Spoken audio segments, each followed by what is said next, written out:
ہم نے تم کو پہلی بار بھی تو پیدا کیا ہے، تو تم دوبارہ اٹھنے کو کیوں سچ نہیں سمجھتے؟ دیکھو تو کہ جس نطفے کو تم ڈالتے ہو، کیا تم اس سے انسان کو بناتے ہو یا ہم بناتے ہیں؟ ہم نے تمہارے لیے موت کو مقرر کر دیا ہے، اور ہم اس بات سے عاجز نہیں کہ تمہاری طرح کے اور لوگ تمہاری جگہ لے آئیں اور تم کو ایسے عالم میں جس کو تم نہیں جانتے پیدا کر دیں۔ اور تم نے پہلی پیدائش تو جان ہی لی ہے، پھر تم سوچتے کیوں نہیں؟ بھلا دیکھو تو کہ جو کچھ تم بوتے ہو تو کیا تم اسے اگاتے ہو یا ہم اگاتے ہیں؟ اگر ہم چاہیں تو اسے چورا چورا کر دیں، سو تم باتیں بناتے رہ جاؤ کہ ہائے ہم تو تاوان میں پھنس گئے، بلکہ ہم بے نصیب رہ گئے۔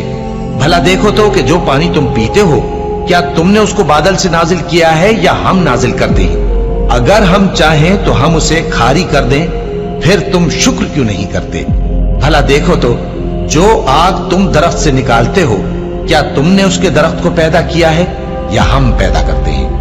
ہم نے اسے یاد دلانے اور مسافروں کے برتنے کو بنایا ہے، تو اے پیغمبر صلی اللہ علیہ وآلہ وسلم، تم اپنے پروردگار عظیم کے نام کی تسبیح کرو، سو ہمیں تاروں کی منزلوں کی قسم، اور اگر تم سمجھو تو یہ بڑی قسم ہے کہ یہ بڑے رتبے کا قرآن ہے جو کتاب محفوظ میں لکھا ہوا ہے۔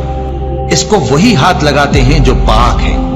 یہ رب العالمین کی طرف سے اتارا گیا ہے۔ کیا تم اس کلام کے ماننے میں دیر کرتے ہو اور اپنا وظیفہ یہ بناتے ہو کہ اسے جھٹلاتے رہتے ہو؟ پھر جب جان گلے تک آ پہنچتی ہے اور تم اس وقت کی حالت کو دیکھا کرتے ہو، اور ہم اس مرنے والے کے تم سے بھی زیادہ نزدیک ہوتے ہیں، لیکن تم کو نظر نہیں آتے۔ بس اگر تم کسی کے بس میں نہیں ہو تو اگر سچے ہو تو تم جان کو لوٹا کیوں نہیں لیتے؟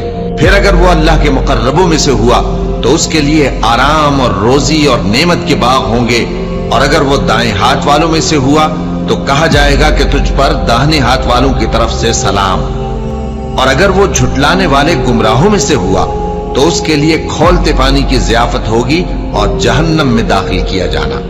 یہ بات واقعی یقینی ہے۔ تو اے نبی صلی اللہ علیہ وآلہ وسلم، تم اپنے پروردگار عظیم کے نام کی تسبیح کرتے رہو۔